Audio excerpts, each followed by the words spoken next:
그래서 그리스도인들도 종말, 마지막에 대해서 관심이 있지만, 그러면 우리가 이 종말에 대해서 관심만 가지고 있는 것이 문제냐? 그렇지 않다는 겁니다. 종말은 우리가 관심을 가져야 될 대상이 아니라 대비를 하고 대책을 세워야 되는 문제라는 겁니다. 그래서 오늘 우리는 이 본문을 통해서 종말, 마지막 때에 우리가 어떤 대비책, 어떤 대책을 세워야 하는지 다시 한번 살펴보는 그런 시간이 되었으면 좋겠습니다.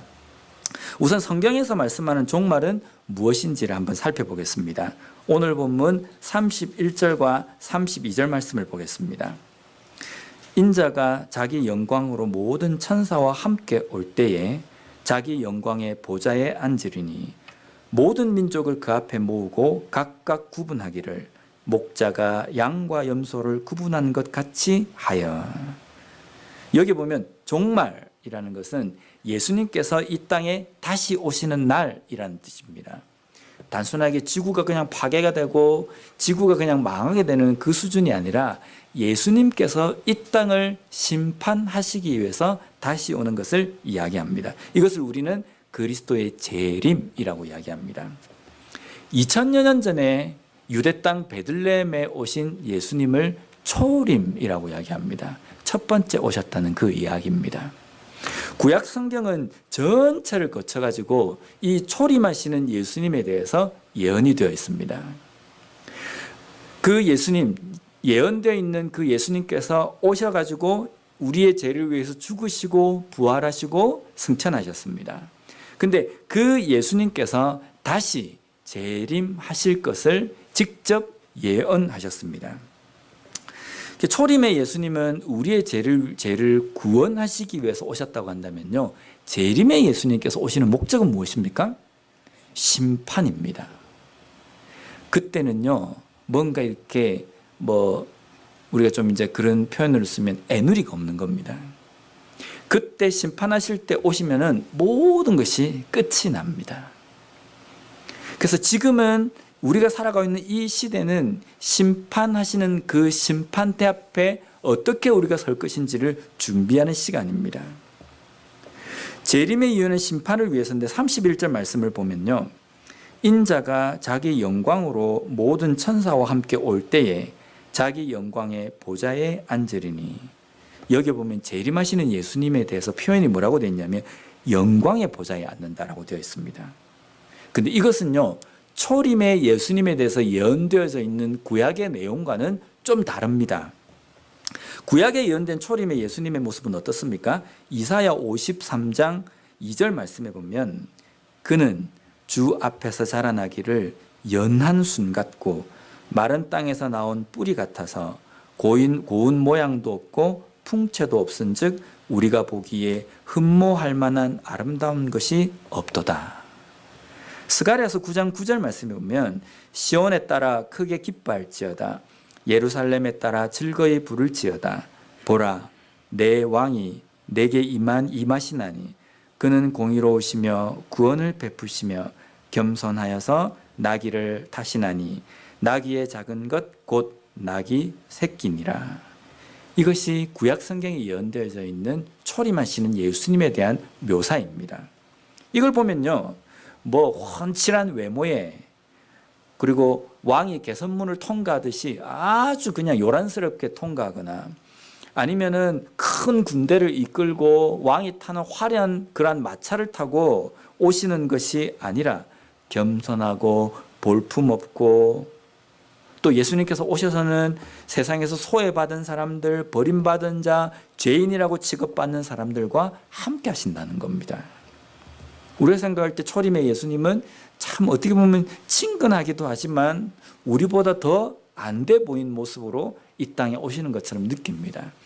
그런데 오늘 본문의 재림의 예수님에 대해서는요, 영광의 보좌에 앉으신다라고 이야기합니다. 그리고 천사들과 함께 나팔 불고 구름 가운데서 오신다는 겁니다. 이것은 초림의 예수님과는 완전히 다른 모습입니다. 구체적으로 정말 이런 모습일까 어떤 모습일지는 모르겠지만 아마 그 광경으로 우리는 압도될 겁니다. 제가 한 10년 전에 전도사 때에 대학부를 맡아서 대학부 청년들과 함께 그 비전 트립으로 그 중국 쪽으로 해가지고 백두산에 올라간 적이 있습니다. 근데 이 백두산은 이게 뭐 그래서 아마 사람들이 백두산은 영험한 산이다라고 했는지 모르겠지만 1년 중에 이 백두산에 올라갈 수 있는 날이 별로 없답니다. 많이 없답니다. 그리고 거기에 용케 올라갔다 할지라도 천지를 볼 수 있는 그 날들도 그렇게 많지 않다는 겁니다. 그래서 그때 가이드 이야기로는 모택동이라는 사람도 이 백두산 천지를 보기 위해서 뭐 4번인가 5번을 올랐는데 한 번도 보지 못했답니다. 그런데 그때 저희 팀들은요, 올라가는데 날씨가 너무 맑은 겁니다. 그리고 드디어 차를 타고 올라가서 백두산 천지 그 밑에 대고 이제 백두산 천지까지 올라가는데요. 올라가면서 촥 이제 보이지 않습니까? 푸른 하늘과 점점 제 시야가 백두산 천지를 딱 보이는데 백두산 천지를 탁 보자마자 제가 순간 거기서 얼어붙었습니다. 팍 하고 얼어붙었습니다. 태어나서 처음 보는 광경이었어요. 너무너무 멋있는 겁니다. 파란 천지못에 주변에 이 운무가 끼어 있고 안개도 좀 이렇게 쫙 부분적으로 끼어 있으니까 우리가 보통 백두산 천지를 가지고 멋있게 딱 보이는 그런 사진을 눈앞에서 쫙 본 겁니다. 제가 그걸 보는데 뭐라고 해야 되나, 어떻게 표현이 잘 안 되는데요. 그냥 이 마음이 뭐라고 해야 되나, 막 막히는 것 같은 느낌과 먹먹해지는 겁니다. 제가 그걸 한참 보고 있었는데 같이 간 청년들도 말을 잃은 겁니다. 그걸 보는 순간에. 그래서 제가 그걸 보자마자 무슨 생각을 했냐면, 이것 때문에 사람들이 자연을 숭배할 만도 하겠구나. 사람들은 뭔가 자연을 볼 때 뭔가 위험 있고 영험해 보이면 다 신으로 섬기거든요. 어떻게 저렇게 사람이 어리석을까라고 생각했는데 백두산 천지를 다 올라가자마자 느낀 거, 이래서 사람들이 자칫하면 자연을 신처럼 섬기겠구나라는 생각이 들었습니다. 예수님께서 이 땅에 심판하실 재림의 주로 이 땅에 오실 때에는요, 아마 구름을 타고 천사들과 나팔 소리와 함께 막 올 때에는 사람들이 그냥 얼어붙을 겁니다.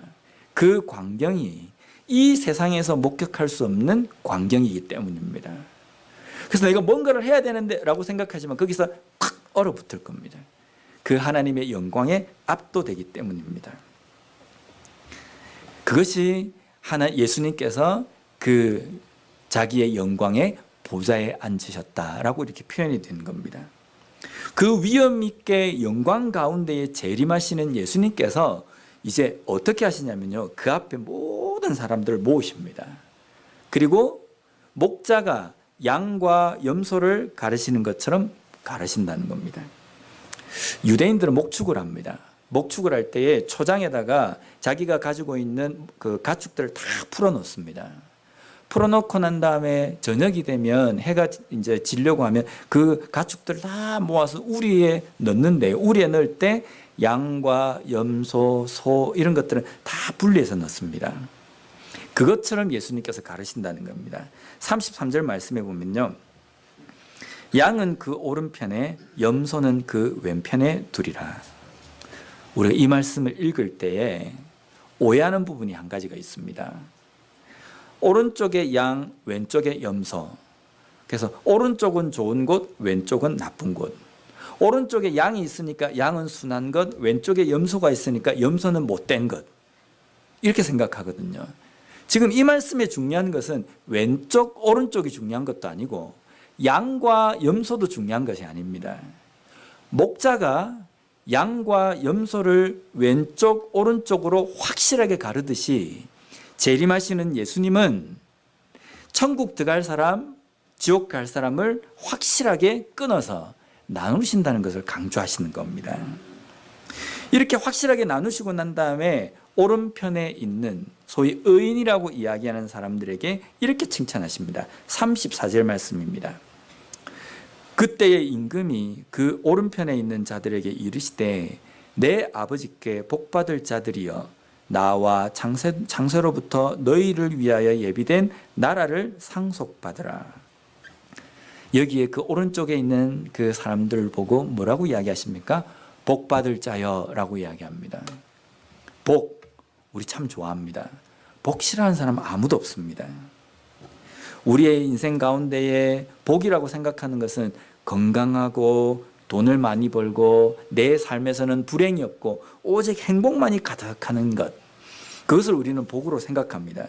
그래서 우리가 하나님 앞에 복을 구할 때에도 보면 이 땅에 잘 되는 것을 좀 생각을 하고 하나님 앞에 기도를 하지 않습니까? 그런데 성경에서 말하는 복은 우리가 기도하는 이 복과는 너무나도 다르다는 겁니다. 마태복음 5장에 보면 8가지의 복, 8복에 대해서 기록이 되어 있습니다. 거기 보면 분명히 복 있는 사람은 이런 사람이다 라고 되어 있습니다. 뭐라고 되어 있습니까?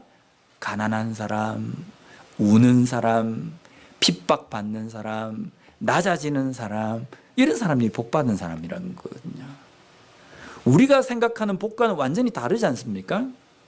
그래서 우리가 구하는 복과 하나님께서 우리에게 주신다라고 이야기하는 그 복이 완전히 다르다는 겁니다.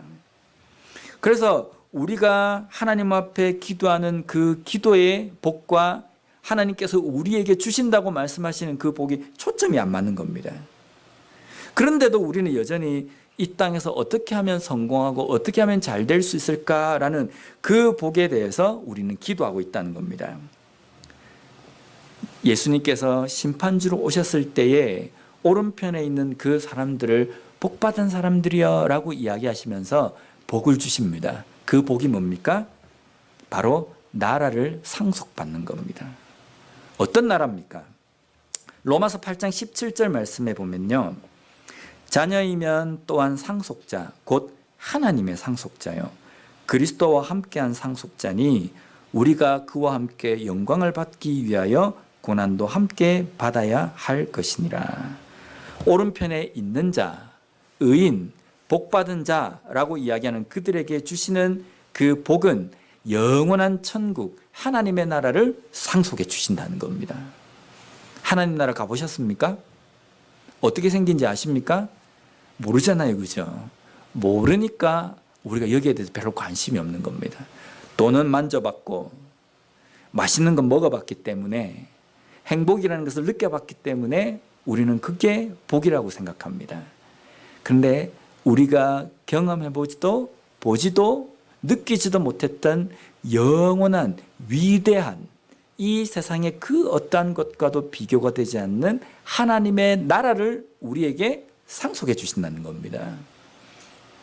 이것은요, 뭐 복 중에 복이 아니라 우리가 생각하는 이 복이 아니라는 겁니다. 그런데 우리가 이 하나님의 나라를 상속받는다고 이야기할 때 이 하나님 나라는 무엇일까? 이거는 우리가 다음에 한번 시간이 있을 때 한번 다뤘으면 좋겠습니다. 근데 이 하나님의 나라는 영원한 천국, 하나님의 나라를 이야기하는 겁니다. 35절 말씀에 보면 그 하나님의 나라에 들어가게 하시는, 상속받게 하시는 그 이유에 대해서 이렇게 말씀하십니다. 내가 줄일 때에 너희가 먹을 것을 주었고, 목마를 때에 마시게 하였고, 나그네 되었을 때에 영접하였고, 헐벗었을 때에 옷을 입혔고, 병들었을 때에 돌보았고, 옥에 갇혔을 때에 와서 보았느니라. 우리가 이 부분을 잘 생각해야 됩니다. 이것을 천국에 들어가기 위한 조건으로 해석해서는 안 됩니다. 우리가 천국에는 왜 들어갑니까? 천국에 들어가는 것은 오직 예수 그리스도, 그 예수 그리스도의 그 십자가 구원으로 말미암아 우리가 들어가게 되는 겁니다. 우리가 어떤 행동을 했기 때문에 우리가 천국에 들어가는 것이 아니라 하나님의 전적인 은혜로 우리가 하나님 나라에 들어가는 겁니다. 믿으십니까? 그렇다고 한다면 여기에 되어 있는 너희들이 나에게 이렇게 했기 때문에 내가 너희들을 천국에 들어가게 한다라고 이야기하시는 이 선행의 항목은 어떤 의미겠습니까? 여기 보면요, 오늘 본문을 가만히 읽어보면 오른쪽에 분류되고 왼쪽에 분류된 이 두 사람이 한쪽은 영원한 천국에, 한쪽은 영원한 형벌에 들어갑니다. 근데 왼쪽 오른쪽에 있는 두 부류의 사람들의 공통점이 있습니다. 그게 뭔지 아십니까? 두 사람 다 자기를 심판하고 있는 임금을 알고 있다는 겁니다. 쉽게 이야기하면 왼쪽 오른쪽으로 갈라져 있는 그 부류의 사람들 모두 다가 심판하시는 예수님을 모르는 사람이 아니라는 겁니다. 왜냐하면 오른편에 있는 칭찬받는 사람들이 칭찬을 받으니까 뭐라고 이야기하면 37절에 보면 이에 의인들이 대답하여 이르되 주여 우리가 어느 때에 주께서 줄이신 것을 보고 음식을 대접하였으며 목마르신 것을 보고 마시게 하였나이까. 의인들은요 사람들을 참 잘 대접하고 또 그리고 힘든 사람들을 돌아보고 했습니다. 그런데 그들은 그냥 주변에 있는 힘들어하는 사람들을 대접을 했는데 그들의 이야기는 언제 주님께서 그런 상황에 처하셨습니까? 우리가 주님을 아는데 주님이 그 어렵고 주님이 예수님께서 배고프시고 목마르시고 옥에 갇혔는 경우가 없었는데 우리는 그냥 사람을 도운 건데요 라고 이야기하는 겁니다. 그들의 반응입니다. 근데 44절에 보면요 그 왼쪽 편에 있는 사람들도 이렇게 이야기합니다. 그들도 대답하여 이르되 주여 우리가 어느 때에 주께서 줄이신 것이나 목마르신 것이나 나그네 되신 것이나 헐벗으신 것이나 병드신 것이나 옥에 갇히신 것을 보고 공양하지 아니하더이까. 이 말을 요약하면 무슨 뜻입니까?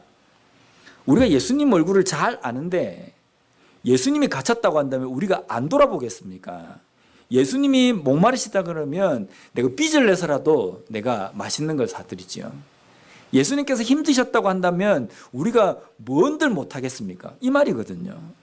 우리가 한 번도 예수님께서 그 어려움을 당하신 것을 본 적이 없습니다. 그 말입니다. 그러니까 두 부류에 있는 모든 사람들이 다 예수님을 안다는 겁니다. 결국은 마지막 심판 때에 양과 염소를 가르는 이 자리에 서 있는 사람은 소위 예수 믿는다라고 이야기하는 성도들이 서 있는 겁니다.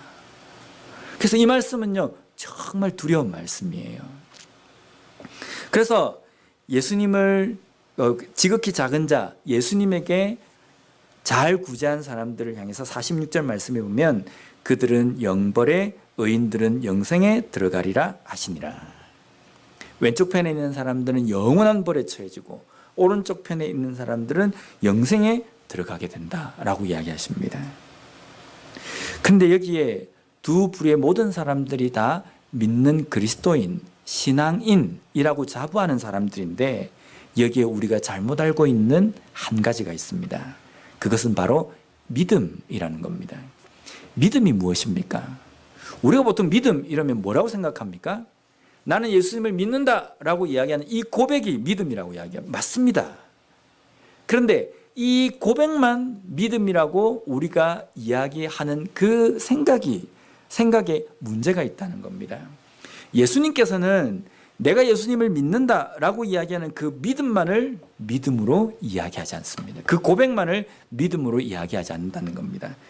야고보서 2장 14절부터 17절 말씀에 보면요 믿음에 대해서 정확하게 설명하고 있습니다. 제가 한번 읽어보겠습니다. 내 형제들아 만일 사람이 믿음이 있노라 하고 행함이 없으면 무슨 유익이 있으리요? 그 믿음이 능히 자기를 구원하겠느냐? 만일 형제나 자매가 헐벗고 일용할 양식이 없는데 너희 중에 누구든지 그에게 이르되 평안히 가라 덥게 하라 배부르게 하라 하며 그 몸에 쓸 것을 주지 아니하면 무슨 유익이 있으리요? 이와 같이 행함이 없는 믿음은 그 자체가 죽은 것이라. 야고보서의 이 말씀은 오늘 읽은 이 본문 말씀을 잘 해석해 놓은 본문이라고 이야기할 수 있습니다. 오늘 보면 42절 43절에 보면요 내가 줄일 때에 너희가 먹을 것을 주지 아니하였고 목마를 때에 마시게 하지 아니하였고 나그네 되었을 때에 영접하지 아니하였고 헐벗었을 때에 옷 입히지 아니하였고 병들었을 때와 옥에 갇혔을 때에 돌보지 아니하였느니라 하시니.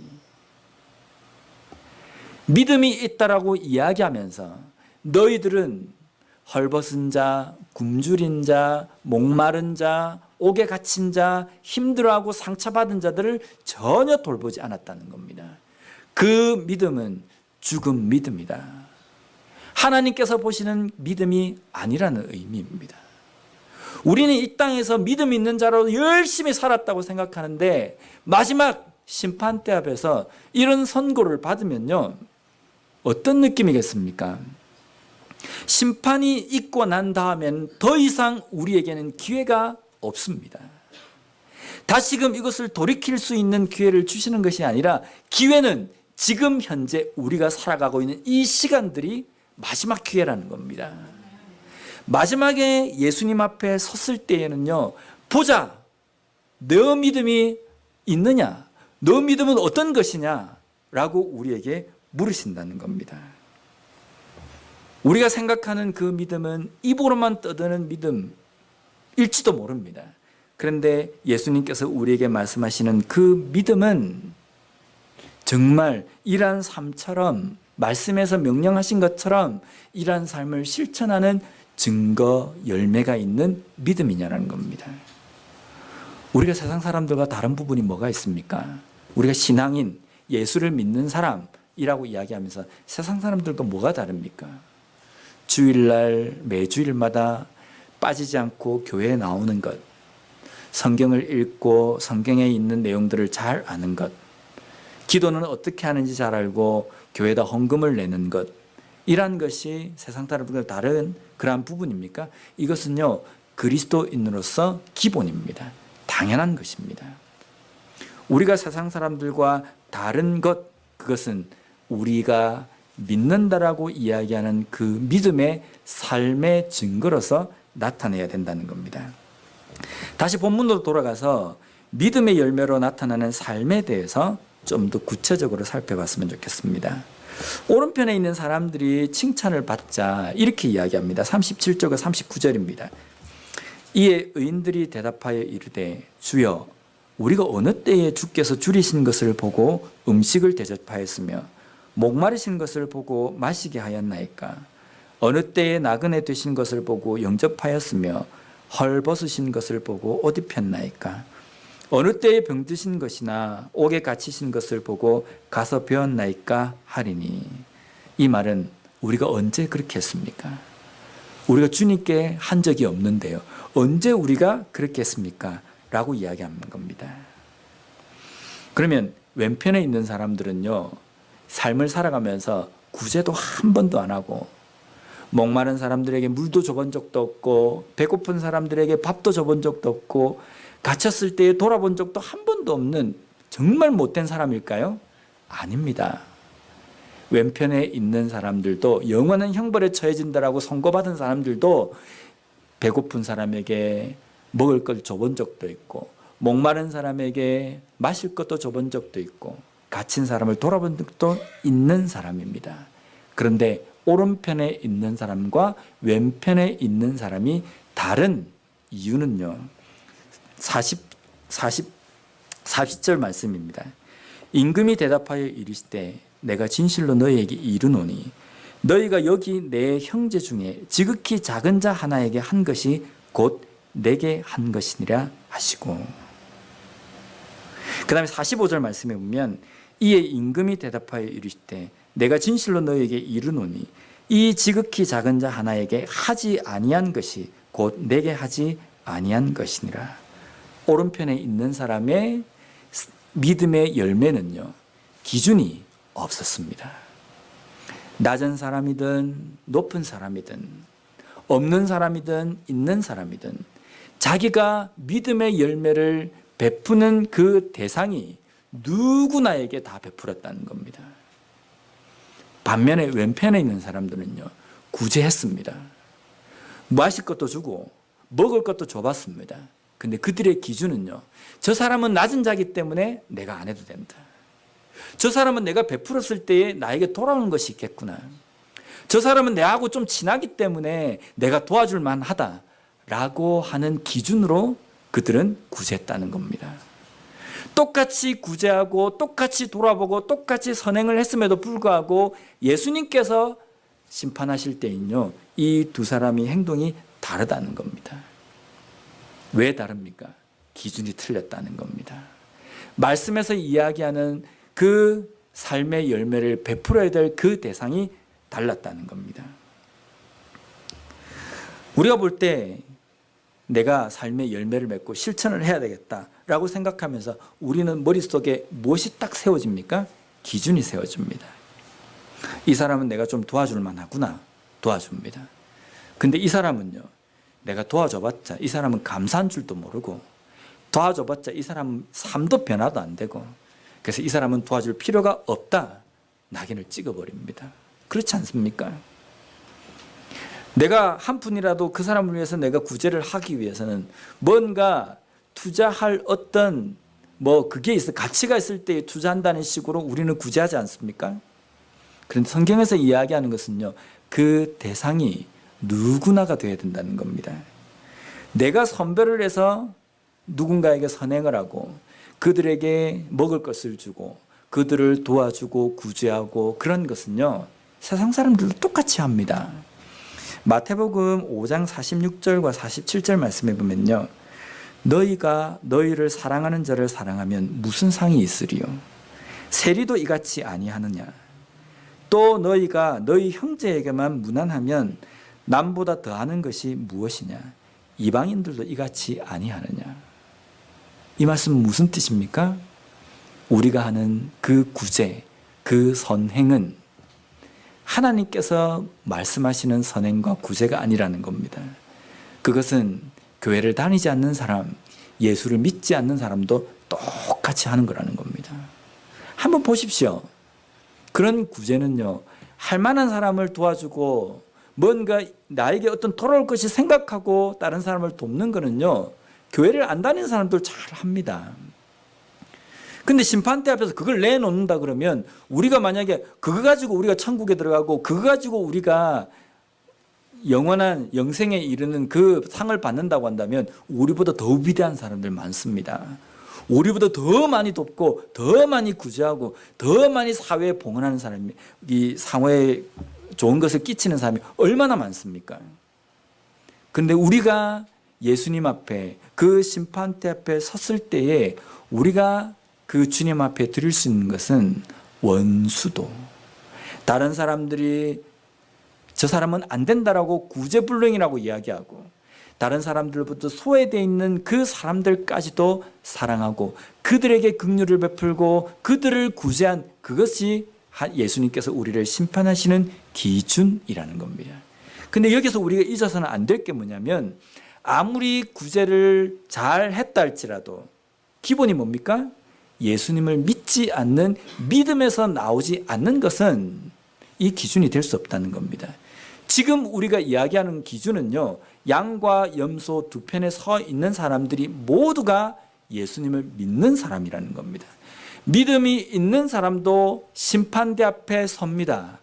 그리고 주님으로부터 무엇을 이렇게 계수함을 받냐면요, 너가 그 믿음으로 정말 그 믿음의 가르침대로 구제하고 또 다른 사람들을 돌아보며 선행을 하고 베풀었냐라는 것을 우리가 주님 앞에서 판결받는다는 겁니다. 예수님을 믿으십니까? 예수님을 믿으시면 그 믿음을 어떻게 증명할 수 있습니까? 만약에 주변에 있는 사람들이 당신의 믿음을 좀 보여주십시오라고 이야기하면 무엇을 보여주시겠습니까? 우리의 믿음, 그 믿음은 자연적으로 우리의 삶에서 삶의 열매로 나타나야 합니다. 여기에서 끝나버리면 그것은 심판대 앞에 섰을 때에 그것은 죽은 믿음이다 라고 주님께 선고받기 딱 좋은 모습입니다. 그래서 우리의 삶에서 내가 믿음이 있다고 이야기한다면 그 믿음이 예수님께서 말씀하시고 예수님께서 원하시는 그 믿음인지 돌아봐야 된다는 겁니다. 내 삶에서 지극히 작은 자는 누구입니까? 혹시 내 생각 속에 저 사람은 안 될 사람, 저 사람은 구제불능이라고 선을 꺼버린 그런 사람들이 있습니까?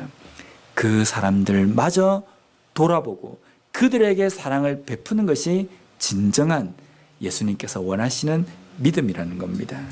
그러한 믿음을 가지고 이 땅에서 칭찬받는 그 믿음으로 말세를 잘 준비하는, 마지막 때를 잘 준비하고 심판을 잘 준비하는 예수님의 재림을 준비하는 온전한 그리스도인으로 살아가는 우리 모두가 되었으면 좋겠습니다. 기도하겠습니다.